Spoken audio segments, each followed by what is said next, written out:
अमित और राहुल बचपन के दोस्त थे। दोनों एक साथ जंगल के रास्ते शहर काम ढूंढने जा रहे थे। रास्ते में अमित का पैर एक चमकीले पत्थर से टकराया। उसने उठाया तो देखा वो एक बेशकीमती हीरा था। दोनों की खुशी का ठिकाना नहीं रहा। उन्होंने तय किया कि शहर जाकर इसे बेचेंगे और आधा आधा बांट लेंगे। रात को जंगल में रुकना पड़ा। अमित सो रहा था पर राहुल की आंखों से नींद गायब थी। राहुल के मन में लालच आ गया, अगर मैं अमित को रास्ते से हटा दूं तो ये पूरा हीरा मेरा हो जाएगा। उसने सूखी लकड़ी उठाई और जैसे ही अमित पर वार करने गया, अमित की आंखें खुल गई। अमित ने उसे रोकने के बजाय वो हीरा राहुल के हाथ में थमा दिया और बोला, भाई मुझे हीरा नहीं तू चाहिए था, पर इस पत्थर ने मुझे दिखा दिया कि तेरी नजर में हमारी 10 साल की दोस्ती की कीमत बस यही है। ले रख ले इसे, मैं वापस जा रहा हूँ। सत्संग जी, लालच इंसान को अंधा बना देता है और खोए हुए रिश्ते कभी वापस नहीं आते। एक लड़का एक बहुत बड़े जमींदार के यहाँ नौकरी करता था। जमींदार के पास जमीन, पैसा, रुतबा सब था, लेकिन वो कभी हंसता नहीं था। बंगले के कोने में एक छोटा सा कमरा था जो हमेशा बंद रहता था। एक दिन कौतूहल में लड़के ने पूछ ही लिया, मालिक इस आलीशान महल में उस एक बंद कमरे का क्या राज है। जमींदार उसे उस कमरे के पास ले गया और ताला खोल दिया। अंदर कोई खजाना नहीं था, बस एक फटी हुई चटाई, एक मिट्टी का घड़ा और एक पुरानी फटी हुई कमीज थी। जमींदार ने एक गहरी सांस ली और बोला, बेटा जब भी मुझे अपने पैसे और रुतबे पर घमंड होने लगता है, मैं इस कमरे में आकर 10 मिनट बैठ जाता हूँ। ये कमरा मुझे याद दिलाता है कि मेरी असलियत क्या थी और मुझे जमीन पर बनाए रखती है। तो सत्संग जी, इंसान कितना भी ऊंचा उड़ जाए, उसे अपनी जड़ें कभी नहीं भूलनी चाहिए।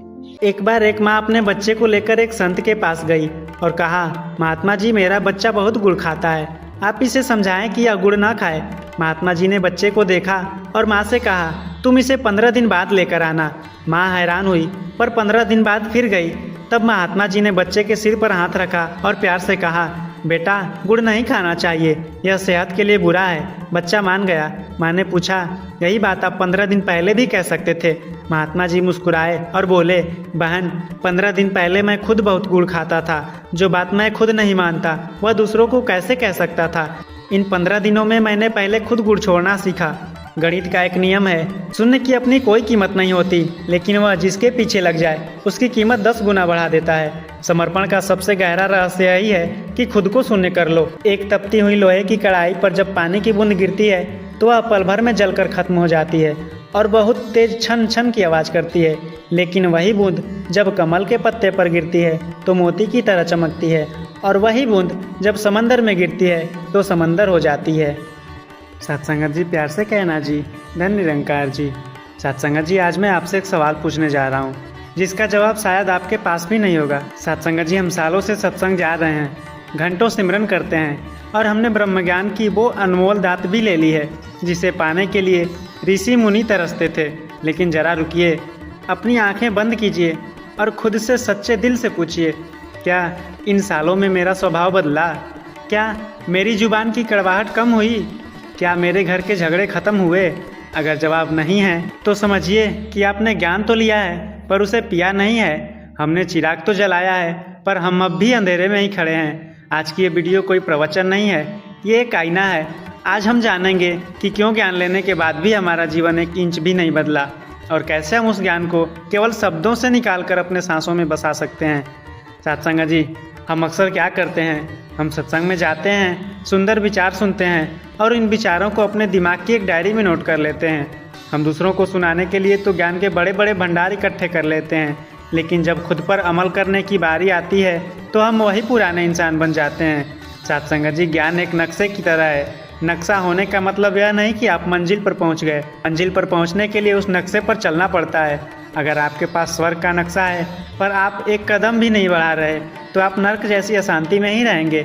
ज्ञान जानने के लिए नहीं, जीने के लिए होता है। सत्संग जी, आज की दुनिया में सूचना की कमी नहीं है। यूट्यूब, किताबें और सत्संग हर जगह ज्ञान बिखरा पड़ा है, लेकिन सूचना केवल आपके दिमाग को भरती है, जबकि रूपांतरण आपके दिल को बदलता है। जैसे एक तोते को रटा दिया जाए कि शिकारी आएगा, जाल बिछाएगा, दाना डालेगा, पर लोभ में फंसना नहीं।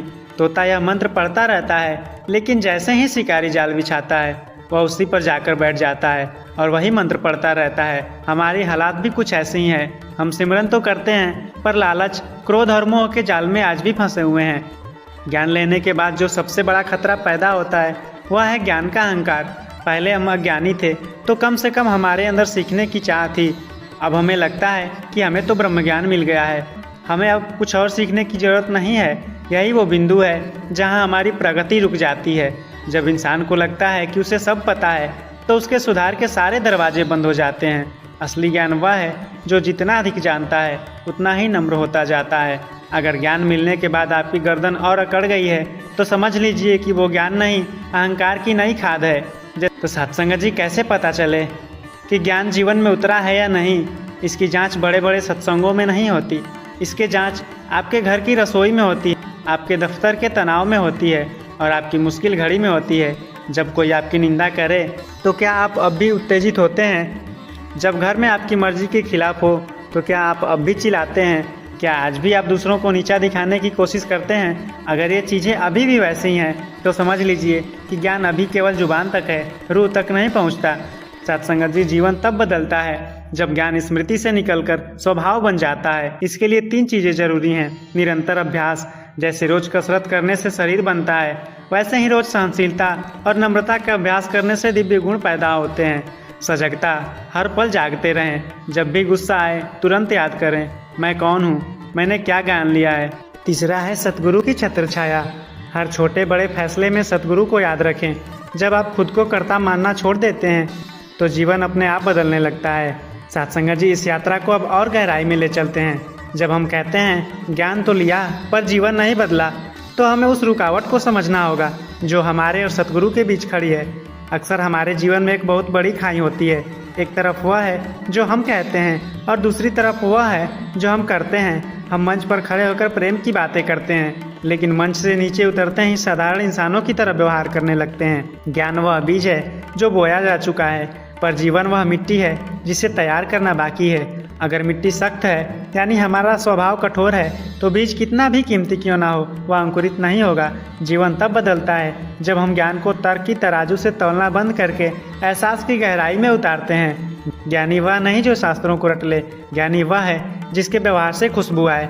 बहुत से लोग समझते हैं कि सुबह शाम सिमरन कर लेना, सत्संग में हाजिरी लगा देना या सेवा के लिए चले जाना ही भक्ति है। लेकिन भक्ति केवल ये क्रियाएं नहीं हैं, ये क्रियाएं तो केवल साधन हैं ताकि हम उस अवस्था तक पहुंच सकें जहां हमारा पूरा जीवन ही भक्ति बन जाए। असली भक्ति है जब आप दुकान पर तौल रहे हो और आपकी ईमानदारी में सतगुरु दिखे, वह भक्ति है। जब आप सड़क पर चलते हुए किसी अनजान की मदद करें और बदले में शुक्रिया की उम्मीद भी न रखें, वह भक्ति है। जब आपकी आंखों में सबके लिए करुणा हो और दिल में सबके लिए दुआ हो, वह असली ज्ञान का असर है। अगर भक्ति हमारे स्वभाव में नहीं उतरी तो हम केवल धार्मिक बने हैं, आध्यात्मिक नहीं। ज्ञान का काम है जोड़ना, काटना नहीं। जैसे सुई 2 अलग अलग कपड़ों को जोड़कर एक कर देती है, वैसे ही ब्रह्म ज्ञान हमें पूरी मानवता से जोड़ता है। लेकिन अगर ज्ञान लेने के बाद हम दीवारों को और ऊंचा कर रहे हैं, मैं ज्ञानी वह ज्ञानी, मैं श्रेष्ठ वह नीचा, तो हम ज्ञान की सुई का नहीं बल्कि अहंकार की कैंची का इस्तेमाल कर रहे हैं। जीवन बदलने की पहली निशानी यह है कि आपके अंदर परायापन खत्म हो जाए। यदि ज्ञान लेने के बाद भी आपके दिल में नफरत की दीवारें खड़ी हैं तो समझ लीजिए कि अभी ज्ञान की रोशनी अंदर नहीं पहुंची, केवल सूचनाओं का शोर अंदर जमा हुआ है। हम सेवा तो करते हैं पर अक्सर उस सेवा में भी मैं साथ ले जाते हैं। मैंने इतनी सेवा की, मुझे स्टेज पर क्यों नहीं बुलाया गया, मेरा नाम लिस्ट में क्यों नहीं है। जब तक मैं सेवा कर रहा है तब तक फल नहीं मिलेगा। जीवन तब बदलता है जब मैं मिट जाता है और केवल सेवा बचती है। असली रूपांतरण तब होता है जब आप सेवा करके यह भूल जाएं कि आपने कुछ किया है। ज्ञान का अर्थ यह है कि कर्ता केवल तू ही है, मैं तो केवल एक निमित्त हूँ। सत्संग जी, कोयले को हीरा बनने में बहुत समय और दबाव झेलना पड़ता है, वैसे ही एक साधारण इंसान को गुरु सिख बनने के लिए अपने पुराने संस्कारों की अग्नि में तपना पड़ता है। यह प्रक्रिया दर्दनाक हो सकती है। अपनी पुरानी आदतों को छोड़ना, अपने गुस्से को पीना, अपनी जुबान पर लगाम लगाना, यह आसान नहीं है, लेकिन जो इस दबाव को सह लेता है वही चमकता है। अगर आप चाहते हैं कि आपका जीवन बदले तो आपको खुद बदलने की तड़प पैदा करनी होगी। बिना तड़प के ज्ञान केवल एक बोझ है। ज्ञान लेने और ज्ञान जीने में वही अंतर है जो शक्कर शब्द बोलने और शक्कर को चखने में होता है। आप हजारों बार शक्कर शक्कर कहें, आपका मुंह मीठा नहीं होगा। मुंह तब मीठा होगा जब आप उसे जीभ पर रखेंगे। इसी प्रकार ब्रह्म ज्ञान की दात लेना केवल शक्कर का नाम जानना है, लेकिन सतगुरु के वचनों पर चलना उसे चखना है। हमारा जीवन इसलिए नहीं बदलता क्योंकि हम रेसिपी तो पढ़ रहे हैं पर पकवान चख ही नहीं रहे। जीवन तब महकेगा जब ज्ञान रक्त के संचार में शामिल हो जाएगा। ब्रह्म ज्ञान हमें देखने का नया नजरिया देता है। पहले हम शरीर देखते थे, अब हम नूर देखते हैं। लेकिन सवाल यह है क्या हम वाकई वह नूर देख पा रहे हैं? अगर आपको अब भी किसी की गरीबी छोटी लगती है, अगर आपको अब भी किसी की जाति या धर्म से फर्क पड़ता है, अगर आपको अब भी अपनी संपत्ति पर गुरूर है, तो समझ लीजिए कि आपकी आंखों का मोतियाबिंद अज्ञानता अभी हटा नहीं है। ज्ञान जीवन में उतरने की सबसे बड़ी निशानी यह है कि आपको अपने दुश्मन में भी अपना सतगुरु नजर आने लगे। जिस दिन आपकी नफरत तरस में बदल गई, समझ लेना उस दिन आप वाकई ज्ञानी हो गए। अब सवाल उठता है, दाता मैं तो बदलना चाहता हूँ, पर शुरुआत कहाँ से करूँ? इसके लिए 3 सरल सूत्र याद रखिए। बोलने से पहले रुकिए। जब भी गुस्सा आए या किसी को कड़वा बोलने का मन करे, केवल 3 सेकंड के लिए रुक जाएं। उस 3 सेकंड में सिमरन करें। आप पाएंगे कि आपके शब्द बदल गए। रात का लेखा जोखा। सोने से पहले 2 मिनट बैठें। आज अपने ज्ञान के विपरीत क्या किया, उस पर पछतावा करें और निरंकार से माफ़ी मांगें। अगले दिन उसे न दोहराने का प्रण लें। तीसरा है संगत का असर। संगत केवल हाल में बैठकर सुनना नहीं है, बल्कि संतों के गुणों की संगत करना है। जिसे आप पसंद करते हैं, आप वैसे ही बनने लगते हैं। जीवन तब नहीं बदलता जब सब कुछ आपकी मर्जी से हो रहा हो। जीवन तब बदलता है जब सब कुछ आपके खिलाफ हो रहा हो और फिर भी आपके चेहरे पर मुस्कुराहट हो। एक चंदन का पेड़ उस कुल्हाड़ी को भी खुशबू देता है जो उसे काट रही होती है। ब्रह्मज्ञानी का जीवन भी ऐसा ही होना चाहिए। अगर कोई आपके साथ बुरा कर रहा है और आप भी पलटकर वही कर रहे हैं, तो फिर आप में और एक अज्ञानी में क्या फ़र्क रहा? ज्ञान का अर्थ है बुरे के साथ भी भला करना। आज के युग में भक्ति प्रदर्शन बनती जा रही है। हम चाहते हैं कि सब देखें कि हम कितने बड़े सेवादार हैं, लेकिन याद रखिए, जो दिखता है वही बिकता है, पर जो छिपता है वो फलता है। असली जीवन तब बदलता है जब आपकी भक्ति गुप्त होती है, जब आप चुपचाप किसी का आंसू पोंछ देते हैं, जब आप बिना किसी को बताए सेवा करते हैं, तब आपकी रूह का वजन बढ़ता है। दिखावे का ज्ञान केवल अहंकार बढ़ाता है, जबकि गुमनामी का ज्ञान मुक्ति दिलाता है। अक्सर देखा जाता है कि हम सत्संग में तो बहुत विनम्र होते हैं, धन निरंकार कहते हुए झुक जाते हैं, लेकिन जैसे ही घर का दरवाज़ा पार करते हैं, हमारा लहजा बदल जाता है। हम अपनी पत्नी, पति, बच्चों या माता पिता के साथ वैसा व्यवहार नहीं करते जैसा हम संगत में महात्माओं के साथ करते हैं। यदि आपके ज्ञान का असर आपके परिवार वालों को महसूस नहीं हो रहा, तो आपका ज्ञान अभी कच्चा है। असली ब्रह्मज्ञानी वह है जिसे उसके घर वाले सबसे पहले सज्जन कहें। अगर आपके घर के लोग आपकी भक्ति से खुश नहीं हैं, तो समझ लीजिए कि आप बाहर तो महक रहे हैं, पर अंदर अभी भी दुर्गंध है। ज्ञान जीवन में उतरने का मतलब है घर में स्वर्ग जैसा वातावरण बना देना।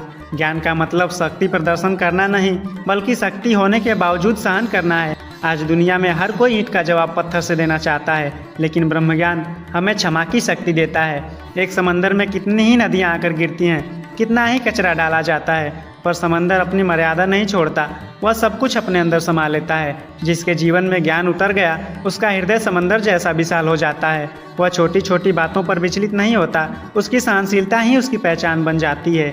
जीवन न बदलने का एक बड़ा कारण यह है कि हम अभी भी खुद को कर्ता मानते हैं। हमें लगता है कि मैं कमा रहा हूँ, मैं परिवार पाल रहा हूँ, मैं सेवा कर रहा हूँ। जहाँ मैं है वहाँ तनाव और अशांति रहेगी। ज्ञान जीवन में तब उतरता है जब इंसान निमित्त बन जाता है। वह हर कर्म करते हुए यह याद रखता है कि करावनहार यह निरंकार है, मैं तो केवल एक माध्यम हूँ। जब आप कर्तापन का बोझ उतार देते हैं, तो जीवन का तनाव खत्म हो जाता है और आप हर हाल में आनंदित रहने लगते हैं। दुनिया में 2 तरह के लोग होते हैं, एक वो जो ज्ञान को बुद्धि में रखते हैं और दूसरे वो जो ज्ञान को हृदय में रखते हैं। बुद्धि वाला इंसान बहस करेगा, नुक्स निकालेगा और दूसरों को नीचा दिखाएगा, लेकिन हृदय वाला इंसान केवल प्रेम करेगा और सबको साथ लेकर चलेगा। ज्ञान तब फल देता है जब वह बुद्धि से फिसलकर हृदय में बैठ जाए। बुद्धि चतुर होती है, पर हृदय कोमल होता है। सतगुरु को चतुराई नहीं, कोमलता पसंद है। यदि आपकी चतुराई अभी भी बरकरार है, तो ज्ञान अभी सिर के ऊपर ही घूम रही है, दिल तक नहीं उतरा। सत्संगत जी, जीवन एक दिन में नहीं बदलता, यह एक निरंतर चलने वाली प्रक्रिया है। जैसे रोज दीपक में तेल डालना पड़ता है ताकि वह जलता रहे, वैसे ही रोज सिमरन और सत्संग के जरिए अपने ज्ञान को ताज़ा करना पड़ता है। कई बार हम जोश में आकर कुछ दिन तो बहुत अच्छा व्यवहार करते हैं, पर फिर वापस अपनी पुरानी आदतों पर लौट जाते हैं। इसे मौसमी भक्ति कहते हैं। असली रूपांतरण वह है जो स्थिर हो। ज्ञान जीवन में उतरने का मतलब है कि अब चाहे मौसम कोई भी हो, आपके स्वभाव की मिठास कम नहीं होनी चाहिए। जब तक आप इस बात से खुश होते हैं कि कोई आपकी तारीफ कर रहा है, तब तक आप इस बात से दुखी भी होंगे कि कोई आपकी बुराई कर रहा है। ज्ञान जीवन में तब उतरता है जब आप इन दोनों से ऊपर उठ जाते हैं। ब्रह्मज्ञानी जानता है कि स्तुति और निंदा दोनों ही इस नश्वर शरीर की है, आत्मा की नहीं। जब आपका आत्मबोध जाग जाता है तो लोग क्या कर रहे हैं, इससे आपकी आंतरिक शांति भंग नहीं होती। यही वह स्थिरता है जो ज्ञान का असली फल है। अक्सर हम सेवा तो करते हैं, पर उस सेवा के पीछे एक सूक्ष्म स्वार्थ छिपा होता है, चाहे वह वाहवाही लूटने की इच्छा हो या यह उम्मीद की मैं सेवा करूंगा तो मेरा यह काम बन जाएगा। ज्ञान जीवन में तब उतरता है जब सेवा व्यापार नहीं स्वभाव बन जाती है। जिस दिन आप सेवा करके यह भूल जाएं कि आपने कुछ किया है, आप समझ लेना कि आपके अंदर का अहंकार मर गया है। असली सेवा वह है जहां हाथ काम कर रहे हों पर मन केवल शुक्राने में हो। जब सेवा में मैं मिट जाता है तब वह निरंकार प्रकट होता है। इंसान सारी उम्र मौत से डरता है, लेकिन जिसके जीवन में ब्रह्मज्ञान उतर गया उसके लिए मौत केवल पोशाक बदलने जैसा है। अगर ज्ञान लेने के बाद भी मौत का खौफ वैसा ही बना हुआ है तो इसका मतलब है कि हमने अभी भी खुद को यह नश्वर शरीर ही मान रखा है। ज्ञान का असर यह है कि इंसान जीते जी मरना सीख जाता है। वह जान लेता है कि आत्मा अजर अमर है। जब मौत का डर निकल जाता है तब इंसान सही मायने में जीना शुरू करता है। वह हर पल को उत्सव की तरह जीता है क्योंकि वह अविनाशी से जुड़ चुका है। ज्ञान का एक बहुत बड़ा प्रमाण है सादगी। जैसे जैसे ज्ञान गहरा होता है इंसान बाहरी तड़क भड़क और दिखावे से दूर होता जाता है। उसे अपनी प्रशंसा सुनने की भूख नहीं रहती। आज के सोशल मीडिया के दौर में जहां हर कोई खुद को बड़ा दिखाने की होड़ में है, वहां एक ब्रह्मज्ञानी गुमनाम रहकर खुश रहता है। यदि ज्ञान मिलने के बाद भी आपकी दिखावे की भूख कम नहीं हुई तो समझ लीजिए कि ज्ञान अभी केवल बाहरी सतह पर है। सादगी ही वह जमीन है जहां भक्ति के फल लगते हैं। किसी को माफ़ कर देना दुनिया का सबसे मुश्किल काम है, लेकिन एक ज्ञानी के लिए यह सबसे आसान है, क्योंकि वह जानता है कि सामने वाला जो कर रहा है वह अपनी अज्ञानता के कारण कर रहा है। जैसे एक छोटा बच्चा अपनी माँ को अनजाने में मार दे तो माँ को गुस्सा नहीं आता, वह उसे माफ़ कर देती है क्योंकि वह जानती है कि बच्चा नासमझ है। जिसके जीवन में ज्ञान उतर गया उसे पूरी दुनिया नासमझ और भटकी लगती है। वह किसी से नफरत नहीं कर पाता, केवल तरस खाता है। क्षमा ही वह मरहम है जो आपके मन के सारे जख्म भर देता है। तो सात्संगत जी, हमने ज्ञान की परतों को उधेड़ कर देखा। ज्ञान लेना केवल पहली सीढ़ी है, लेकिन उस पर चलना ही असली मंजिल है। याद रखिए, दुनिया आपके ज्ञान को नहीं, आपके इंसान होने को देखेगी। यदि आपके सत्संग जाने से आपके पड़ोसी को सुख नहीं मिल रहा तो आपके सत्संग जाने का कोई मोल नहीं। आज ही संकल्प लें कि हम केवल ज्ञानी नहीं बनेंगे, हम इंसान बनेंगे।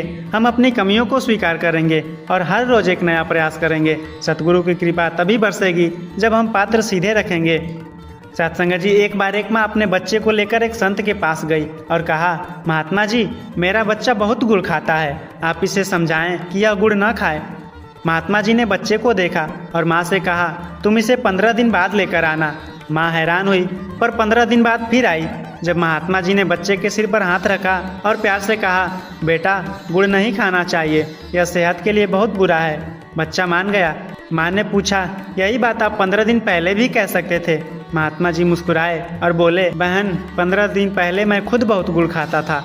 जो बात मैं खुद नहीं मानता वह दूसरों को कैसे कह सकता था। इन 15 दिनों में मैंने पहले खुद गुड़ छोड़ना सीखा। तो सत्संगत जी, हमारा ज्ञान जीवन में इसलिए नहीं उतरता क्योंकि हम दूसरों को सुधारने का ठेका तो ले लेते हैं, पर खुद को बदलने का संकल्प नहीं लेते। ज्ञान तब असर करता है जब वो आपके अपने आचरण से होकर गुजरता है। एक महात्मा के पास एक व्यक्ति आया और बोला, क्या आपको पता है आपके पास उस चेले ने आपके बारे में क्या कहा? महात्मा जी ने उसे रोका और कहा, बताने से पहले मेरी बात को 3 छलनी से गुजारो। सत्य की छलनी। क्या तुम पक्का जानते हो कि जो तुम कह रहे हो वो सच है? उसने कहा, नहीं, मैंने बस सुना है। दूसरा है अच्छाई की छलनी। क्या तुम मेरे चेले के बारे में कुछ अच्छा बताने वाले हो? उसने कहा, नहीं, वो तो बुराई है। उपयोगिता की छलनी। क्या वह बात मेरे किसी काम की है? उसने कहा, नहीं, ऐसी कोई बात नहीं। तब महात्मा जी बोले, जो बात न सच है, न अच्छी है और न मेरे काम की है, उसे बताकर अपना और मेरा वक्त क्यों जाया करते हो? तो सत्संगत जी, ज्ञान जीवन में उतरने का मतलब है अपनी जुबान और कान पर पहरा बिठाना। यदि हम आज भी इधर की उधर करने में आनंद लेते हैं तो ज्ञान अभी भी हृदय तक नहीं पहुंचा। एक बार एक व्यक्ति ने सुना कि ज्ञान प्रकाश है। उसने अपने घर की अलमारी में ज्ञान की बहुत सारी किताबें भर लीं, पर कमरे में अंधेरा ही रहा। वह परेशान होकर एक फकीर के पास गया। फकीर ने कहा, दीपक अलमारी में रखने से रोशनी नहीं होती, उसे जलाकर खुले में रखना पड़ता है। सत्संग जी, हम भी ज्ञान की चर्चा तो बहुत करते हैं उस अलमारी की तरह, पर उसे अपने कर्मों के दिए में जलाते नहीं। ज्ञान तब रोशनी देगा जब आप उसे अंधेरे वाली जगहों में ले जाएंगे। ज्ञान जीवन में उतरने के बाद इंसान कठोर नहीं रहता, वह कोमल हो जाता है। एक पत्थर को अगर आप पानी में डालेंगे तो वह डूब जाएगा और बाहर से तो गीला होगा पर अंदर से सूखा ही रहेगा। लेकिन रुई को जब आप पानी में डालेंगे तो वह पानी को अपने अंदर सोख लेगी। बहुत से लोग पत्थर की तरह सत्संग करते हैं, सालों से ज्ञान के सागर में डूब रहे हैं, पर अंदर से आज भी सूखे और कठोर हैं। असली गुरसिक रुई की तरह होता है जो वचनों को अपने रोम रोम में सोख लेता है। उसका हृदय इतना कोमल हो जाता है कि वह दूसरों का दुख देखकर पिघलने लगता है। पहाड़ से गिरता हुआ झरना हमेशा नीचे की ओर बहता है। जो प्यासा होता है उसे झुककर पानी पीना पड़ता है। जो पहाड़ की चोटी पर अकड़कर खड़ा रहता है वह प्यासा ही रह जाता है। तो सत्संग जी, परमात्मा की कृपा का झरना हमेशा बह रहा है, पर मिलता उसे है जो झुकना जानता है। यदि ज्ञान लेने के बाद भी हमारे अंदर झुकने का भाव नहीं आया तो हम उस ऊंचे पहाड़ की तरह हैं जहां पानी ठहरता ही नहीं। जीवन तब बदलता है जब हम खुद को खाली कर देते हैं ताकि परमात्मा हमें भर सके। कहा जाता है कि पारस के छूने से लोहा सोना बन जाता है, लेकिन अगर लोहे और पारस के बीच में जंग की एक परत हो तो लोहा कभी सोना नहीं बनेगा। सतगुरु का ज्ञान वह पारस है जो हमें कंचन या शुद्ध बना सकता है, लेकिन हमारे पुराने संस्कार, हमारी जिद और हमारा अहंकार वह जंग है जो हमें बदलने नहीं देती। ज्ञान तो ले लिया, पर अगर उस जंग को साफ नहीं किया तो हम जैसे थे वैसे ही रह जाएंगे। एक बार एक राजा ने एक बहुत सुंदर सोने की सुराही बनवाई, पर उसमें भरा हुआ पानी खारा और गंदा था। वहीं एक फकीर के पास मिट्टी का मटका था, पर उसका पानी अमृत जैसा मीठा और शीतल था। राजा को समझ आ गया कि बर्तन की कीमत उसके सोने होने से नहीं बल्कि उसके अंदर रखे पदार्थ से है। हम भी ज्ञान की सुंदर बातें करके सोने की सुराही तो बन जाते हैं, पर अगर हमारे मन में नफरत और ईर्ष्या का गंदा पानी भरा है तो कोई हमारे पास बैठना पसंद नहीं करेगा। ज्ञान जीवन में तब उतरता है जब आप अपनी बाहरी शक्ति को सजाने के बजाय अपने भीतर के जल को शीतल और मीठा बनाते हैं। ज्ञान हमें सिखाता है कि संसार में कैसे रहना है। जैसे नाव पानी में रहती है, पर अगर पानी नाव के अंदर आ जाए तो नाव डूब जाती है। नाव तभी तक सुरक्षित है जब तक पानी उसके नीचे है। तो सत्संग जी, संसार में रहिए, व्यापार कीजिए, परिवार पालिए, यह पानी है, लेकिन संसार को अपने अंदर मत आने दीजिए। यदि घर की चिंताएं और बाहर की नफरत आपके मन के अंदर घुस गई है तो आपका ज्ञान की नाव डूब जाएगी। समर्पित वह है जो दुनिया के बीच रहकर भी दुनिया का नहीं होता, केवल निरंकार का होता है। एक मोमबत्ती पूरी दुनिया को रोशनी देती है, पर उसके अपने नीचे अंधेरा होता है। हम भी दूसरों को ज्ञान बांटते समय मोमबत्ती बन जाते हैं, पर अपने स्वभाव के अंधेरे को नहीं देखते। एक महात्मा रोज सत्संग में कहते थे, क्रोध पाप है। एक दिन उनके शिष्य ने जानबूझकर उनके ऊपर गंदा पानी डाल दिया। महात्मा जी को इतना गुस्सा आया कि उन्होंने उसे थप्पड़ मार दिया। शिष्य मुस्कुराया और बोला, गुरुदेव, ज्ञान तो आपने बहुत दिया, पर थप्पड़ बता रहा है कि वह अभी आपके नीचे के अंधेरे को मिटा नहीं पाया। ज्ञान का पहला दिया अपने निजी दोषों पर जलाएं। दूसरों को सुधारने से पहले अपनी कमियों को पहचानना ही ब्रह्म ज्ञान का असली असर है।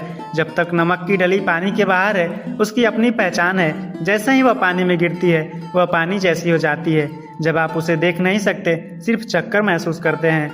गुरसिक का जीवन भी ऐसा ही होना चाहिए। वह भीड़ में खड़ा हो तो अलग से ज्ञानी न दिखे, बल्कि उसका व्यवहार ऐसा हो कि लोग उसे चक्कर कहें, इसके अंदर परमात्मा बोलता है। यदि ज्ञान लेने के बाद भी आपकी अकड़ बाकी है तो आप अभी भूले नहीं हैं। जिस दिन आप मिट जाएंगे उसी दिन आप मिल जाएंगे। एक किसान ने बहुत महंगे और उत्तम बीज खरीदे, पर उसने जमीन को हल से जोता ही नहीं। बीज मिट्टी के ऊपर पड़े रहे और पक्षी उन्हें चुग गए। सतगुरु ने हमें ब्रह्म ज्ञान का उत्तम बीज दिया, लेकिन हमारे मन की जमीन अभी भी अहंकार और संशय की वजह से कठोर है। सत्संग हल की तरह है जो मन को जोतकर नरम बनाता है। यदि आप सत्संग तो करते हैं पर मन को नरम नहीं करते तो ज्ञान के बीज आपकी आत्मा में जड़ नहीं पकड़ पाएंगे। दीवार में लगी खूंटी तभी तक बोझ उठा सकती है जब तक वह दीवार के साथ मजबूती से जुड़ी है। जिस दिन वह ढीली हो गई, वह खुद भी गिरेगी और सामान भी गिरा देगी। हमारा ज्ञान और हमारी शांति तभी तक कायम है जब तक हम सिमरन के जरिए निरंकार से जुड़े हैं। जैसे ही सिमरन छूटा, हम ढीले पड़ जाते हैं और छोटी सी परेशानी हमें गिरा देती है। ज्ञान जीवन में उतरा है या नहीं, यह तब पता चलता है जब आप मुश्किल समय में भी खूंटी की तरह अटल रहते हैं। सत्संग जी, ज्ञान कोई ऐसी वस्तु नहीं है जिसे सजा कर रखा जाए, या तो वह पारस है जिसे रगड़ना पड़ता है। आज से ही एक छोटा सा बदलाव लाएं। आज जब आप घर जाएं तो अपनी पत्नी या बच्चों को बिना किसी कारण के प्यार दें। आज अपने उस पड़ोसी को मुस्कुराकर धन निरंकार कहें जिससे आपकी बोलचाल बंद है। यही छोटी छोटी शुरुआत आपके ज्ञान को प्रमाण देंगी। दुनिया भाषणों से नहीं बदलती, दुनिया उदाहरण से बदलती है। क्या आप वो उदाहरण बनने के लिए तैयार हैं? अक्सर हम ज्ञान लेने के बाद भगवान को पाने की कोशिश करते हैं, जबकि ज्ञान भगवान को पाने के बारे में है ही नहीं। भगवान तो मिला ही हुआ है, ज्ञान तो खुद को खोने के बारे में है। एक मूर्तिकार से किसी ने पूछा कि आपने पत्थर में से इतनी सुंदर भगवान की मूर्त कैसे निकाली? मूर्तिकार ने बहुत सुंदर जवाब दिया, मैंने मूर्त बनाई नहीं, मूर्त तो पत्थर के अंदर पहले से ही था। मैंने तो बस उस फालतू पत्थर को हटा दिया जो मूर्त को छिपाए हुए था। यही हमारे जीवन का सच है। हमारे अंदर परमात्मा पहले से मौजूद है, लेकिन हमारे ऊपर मैं, मेरा जाति, मेरा पद, मेरा ज्ञान के फालतू पत्थर जमे हुए हैं। ज्ञान लेने के बाद भी जीवन इसलिए नहीं बदलता क्योंकि हम परमात्मा को तो जोड़ना चाहते हैं, पर उस फालतू पत्थर को हटाना नहीं चाहते। जिस दिन आप खुद को हटा देंगे उस दिन केवल निरंकार ही बचेगा। बांसुरी में से इतनी मधुर धुन क्यों निकलती है?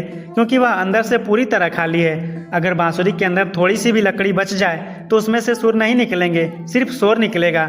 हमारा जीवन भी एक बांसुरी की तरह है। सतगुरु इसमें अपनी कृपा की धुन बजाना चाहता है, लेकिन हमारे अंदर तर्क, चालाकी और मैंपन का कूड़ा भरा हुआ है। हम अंदर से खाली नहीं हैं। ज्ञान जीवन में उतरने का मतलब है अंदर से खाली हो जाना। जब आप खाली हो जाते हैं तब परमात्मा आपके जरिए बोलना शुरू करता है, आपके जरिए काम करना शुरू करता है। फिर जो लोग आपसे मिलेंगे उन्हें आपसे शांति मिलेगी, क्योंकि अब आप नहीं, आपके अंदर का खालीपन और परमात्मा बोल रहा है। समंदर की सतह पर बहुत शोर होता है, लहरें उछलती हैं, तूफान आते हैं, लेकिन अगर आप समंदर की गहराई में जाएं तो वहाँ एकदम सन्नाटा और शांति है। ज्ञान लेने के बाद भी अगर हमारे मन में लहरों जैसा शोर है कि उसने ऐसा क्यों कहा, मेरे साथ ऐसा क्यों हुआ, तो समझ लीजिए कि हम अभी सिर्फ सतह पर तैर रहे हैं, हम गहरे नहीं उतरे। जो ज्ञान में गहरा उतर जाता है उसके जीवन में बाहर चाहे कितना भी तूफान आए, उसके अंदर की शांति कभी भंग नहीं होती। वह स्थित प्रज्ञ हो जाता है। एक पक्षी जब उड़ता है तो उसके पंख उसे भारी नहीं लगते, बल्कि उसे उड़ने में मदद करते हैं। लेकिन अगर वही पंख किसी पत्थर पर बांध दिए जाएं तो वह पत्थर उड़ नहीं पाएगा। अगर ज्ञान लेने के बाद आप दूसरों में कमियां निकाल रहे हैं, दूसरों को अज्ञानी समझ रहे हैं, तो आपका ज्ञान पत्थर पर बंधे पंख की तरह बोझ बन गया है। लेकिन अगर ज्ञान लेने के बाद आप और हल्के हो गए हैं, आपकी नफरत खत्म हो गई है, आप सबको गले लगा पा रहे हैं, तो समझ लीजिए अब आपके ज्ञान को पंख लग गए हैं और आप रूहानियत की ऊंची उड़ान भरने के लिए तैयार हैं। ब्रह्म ज्ञान का आखिरी पड़ाव बहस नहीं बल्कि मौन है। जब इंसान को सच का पता चल जाता है तो वह चुप हो जाता है। वह अब किसी को सही साबित करने की कोशिश नहीं करता, वह बस हो जाता है। एक घड़ा तब तक खाली होता है और पानी में डूबा रहता है जब तक गड़गड़ की आवाज़ करता है। जैसे ही वह पूरा भर जाता है वह शांत हो जाता है। यदि हमारे अंदर अभी भी बहुत आवाज़ें हैं तो समझ लीजिए कि घड़ा अभी आधा भरा है। जिस दिन आप लबालब भर जाएंगे उस दिन आप केवल प्रेम बांटेंगे, शब्द नहीं। गणित का एक नियम है, शून्य की अपनी कोई कीमत नहीं होती, लेकिन वह जिसके पीछे लग जाए उसकी कीमत 10 गुना बढ़ा देता है। समर्पण का सबसे गहरा रहस्य यही है कि खुद को शून्य कर लो। हम अक्सर परमात्मा के सामने एक बनकर खड़े होते हैं, मैं ज्ञानी हूँ, मैं दानी हूँ, मैं पुराना गुरसिख हूँ। जब तक हम एक बने रहेंगे हम अकेले रहेंगे, लेकिन जिस दिन हम शून्य होकर सदगुरु के पीछे लग जाते हैं हमारी हस्ती अनंत गुना बढ़ जाती है। ज्ञान जीवन में उतरने का अर्थ है अपने एक होने के गुरूर को मिटाकर शून्य हो जाना। शून्य को कोई तोड़ नहीं सकता, कोई गिरा नहीं सकता, क्योंकि जिसके पास कुछ है ही नहीं उसका कोई क्या छीनेगा। एक तपती हुई लोहे की कढ़ाई पर जब पानी की बूंद गिरती है तो वह पल भर में जलकर खत्म हो जाती है और बहुत शोर छन छन करती है। लेकिन वही बूंद जब कमल के पत्ते पर गिरती है तो मोती की तरह चमकती है, और वही बूंद जब समंदर में गिरती है तो खुद समंदर हो जाती है। हमारा अहंकार उस तपते लोहे की कढ़ाई जैसा है, और जब भी ज्ञान की कोई बूंद उस पर गिरती है वह शोर तो बहुत करती है पर टिकती नहीं है। सत्संगजी जीवन तब बदलता है जब हम अपने स्वभाव को शीतल करते हैं। जब मन शीतल होता है तब सतगुरु का वचन मोती बनता है और अंत में हम उसे निरंकार के सागर में विलीन कर देते हैं। अगर आज भी आपके जीवन में बातों का शोर है तो समझिए कि हृदय अभी तप रहा है, उसे सिमरन के जल से शांत कीजिए। एक बहुत पुरानी कहावत है, मरने से पहले मर जाओ। इसका मतलब शरीर का मरना नहीं है, इसका मतलब है अपनी इच्छाओं और मर्जी का मर जाना। हम सतगुरु से ज्ञान तो लेते हैं पर अपनी मर्जी नहीं छोड़ते। हम चाहते हैं कि परमात्मा हमारे हिसाब से काम करे। ज्ञान जीवन में उतरने का सबसे गहरा प्रमाण यह है कि इंसान की अपनी डिमांड खत्म हो जाती है, वह रजा में रहना सीख जाए। जब आपकी कोई मर्जी नहीं बचती तो परमात्मा की मर्जी आपकी मर्जी बन जाती है। फिर जीवन में कोई दुख नहीं रहता, क्योंकि जो हो रहा है वह उसकी मर्जी से हो रहा है और उसकी मर्जी कभी गलत नहीं होती। कस्तूरी मृग की नाभि में ही खुशबू होती है, पर वह उसे पूरी दुनिया में ढूंढता फिरता है। वह झाड़ियों में भागता है, लहूलुहान होता है, पर खुशबू से बाहर कहीं नहीं मिलती। ज्ञान ने हमें बता दिया कि खुशबू तुम्हारे अंदर है, लेकिन जीवन इसलिए नहीं बदलता क्योंकि हम अभी भी अपनी खुशियों के लिए बाहर की वस्तुओं और लोगों पर निर्भर हैं। अगर किसी ने तारीफ की तो हम खुश हो गए, अगर किसी ने बुरा कहा तो हम दुखी हो गए। इसका मतलब है कि हमारी खुशियों का रिमोट कंट्रोल अभी भी दुनिया के पास है। ज्ञान जीवन में तब उतरता है जब आप आत्मनिर्भर हो जाते हैं। आपकी शांति का स्रोत आपके अंदर का निरंकार बन जाता है। अब बाहर चाहे पतझड़ हो या बसंत, आपकी रूह हमेशा महकती रहती है। ज्ञान का अंतिम लक्ष्य है हर पल का ध्यान। सिर्फ आंख बंद करके बैठना ध्यान नहीं है। चलते फिरते, खाते पीते, बात करते हुए इस बात का एहसास बना रहे कि वह देख रहा है, वह अंग संग है। यही सबसे गहरा ज्ञान है। जब यह एहसास पक्का हो जाता है तो इंसान से पाप होना बंद हो जाता है। आप अंधेरे कमरे में भी वह काम नहीं करेंगे जो आप भरी संगत में नहीं कर सकते।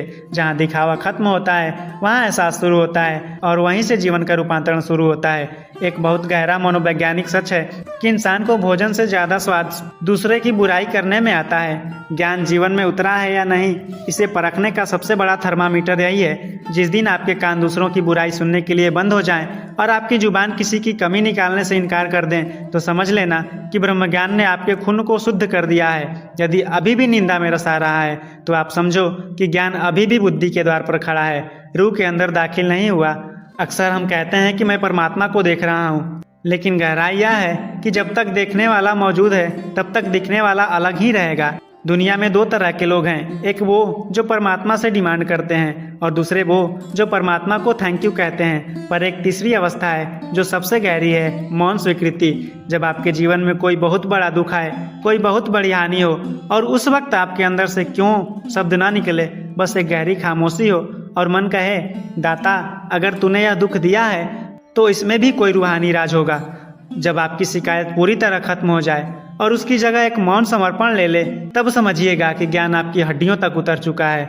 अब आप परिस्थितियों के गुलाम नहीं बल्कि खुद के और इस कायनात के मालिक बन चुके हैं। हम अक्सर धार्मिक होने का अभिनय करते हैं। संगत में हमारा चेहरा अलग होता है, घर में अलग और अकेले में अलग। ज्ञान जीवन में उतरने का मतलब है एक रास्ता, यूनिफॉर्मिटी। जैसे एक हीरा अंधेरे में भी चमकता है और रोशनी में भी, वैसे ही एक ब्रह्मज्ञानी एकांत में भी उतना ही पवित्र होता है जितना वह भरी संगत में। यदि आपकी अकेले की सोच और भीड़ की सोच में फर्क है तो अभी दो ही यानी डुअलिज्म का पर्दा है। जीवन तब बदलता है जब आपकी रूह का आईना इतना साफ हो जाए कि चाहे कोई देख रहा हो या ना देख रहा हो, आप वही नूर रहे हैं जो आप असल में हैं। एक पुराना रूहानी सूत्र है, जब तक जुबान बोलती है खुदा खामोश रहता है, जब जुबान खामोश होती है तब खुदा बोलता है। हम ज्ञान की चर्चा बहुत करते हैं, बहस करते हैं, तर्क देते हैं, पर गहराई यह है कि परमात्मा की भाषा सन्नाटा है। ज्ञान जीवन में तब उतरता है जब आपके अंदर का शोर, विचारों का शोर, इच्छाओं का शोर, श्रेष्ठता का शोर पूरी तरह शांत हो जाता है।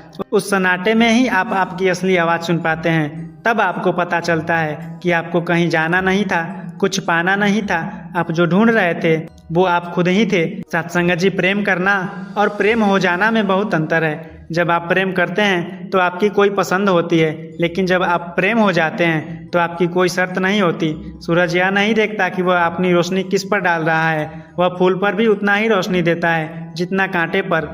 जिसके जीवन में ज्ञान उतर गया उसका प्रेम भी ऐसा ही निरपेक्ष हो जाता है। वह इसलिए प्यार नहीं करता क्योंकि सामने वाला अच्छा है, वह प्यार इसलिए करता है क्योंकि उसके स्वभाव में अब नफरत बची ही नहीं। वह प्रेम का सागर बन चुका है। सत्संग जी, ज्ञान का अंतिम फल क्या है? वह न तो रिद्धियाँ हैं, न सिद्धियाँ हैं, न ही दुनिया की वाहवाही है। ज्ञान का अंतिम फल है एक गहरी, अटूट और बेपरवाह शांति। एक ऐसी शांति जिसे न हार तोड़ सके न जीत बढ़ा सके। एक ऐसी शांति जो मरे हुए को भी जीवन दे दे। सत्संग जी, ज्ञान को दिमाग का गहना मत बनाइए, इसे रूह का पोशाक बनाइए। सत्संग जी, इस पूरी चर्चा का निचोड़ केवल एक वाक्य में यह है कि ज्ञान जानने की वस्तु नहीं है, हो जाने की अवस्था है। हमने समझा ज्ञान बनाम सूचना। दिमाग में जानकारी भर लेना ज्ञान नहीं है। जब तक वह जानकारी आपके व्यवहार में नहीं उतरती वह केवल एक मानसिक बोझ है। मैं का विसर्जन। ज्ञान का असली दुश्मन कोई बाहर का व्यक्ति नहीं बल्कि हमारा अपना अहंकार है। जब तक मैं कुछ कहूँ का भाव रहेगा तब तक परमात्मा क्या है यह कभी समझ नहीं आएगा। एक रास्ता। सत्संग में झुकना आसान है पर घर में और समाज में झुकना ही असली ब्रह्म ज्ञान की परीक्षा है। सत्संगत जी, ज्ञान को कर्म में बदलें। आज से अचिंता छोड़ दें कि आपने कितना सुना है, बस इस पर ध्यान दें कि आपने कितना जिया है। अगर आप दिन भर में केवल एक बार अपनी कड़वाहट को रोक पाएं और किसी को प्रेम दे पाएं तो समझ लीजिए कि उस दिन आपका ब्रह्म ज्ञान सफल हो गया। प्रमाण बने, प्रवचन नहीं। दुनिया को उपदेशों की जरूरत नहीं है, दुनिया को जरूरत है उदाहरणों की। आपका बदला हुआ स्वभाव, आपकी सहनशीलता और आपकी मधुर वाणी ही इस बात का सबसे बड़ा सबूत होगी कि आपने सतगुरु से ज्ञान लिया है। निरंतर शुक्राना। निष्कर्ष यह है कि जीवन में जो कुछ भी हो रहा है, सुख या दुख, हार या जीत, उसे निरंकार की रजा मानकर स्वीकार कर लेना ही ज्ञान की पराकाष्ठा है। जिस दिन आपके मन से शिकायत मिट गई और शुक्राना बैठ गया उस दिन आप जीते जी मुक्त हो गए। सत्संग जी, अंत में बस इतना ही। ज्ञान का दिया जल तो गया है पर अब इसकी लौ को अपनी आदतों की हवा से बुझने मत देना। सतगुरु ने हमें देवता बनाने के लिए ज्ञान दिया है, दार्शनिक बनाने के लिए नहीं। सत्संग जी, प्यार से कहना जी। धन्य निरंकार जी।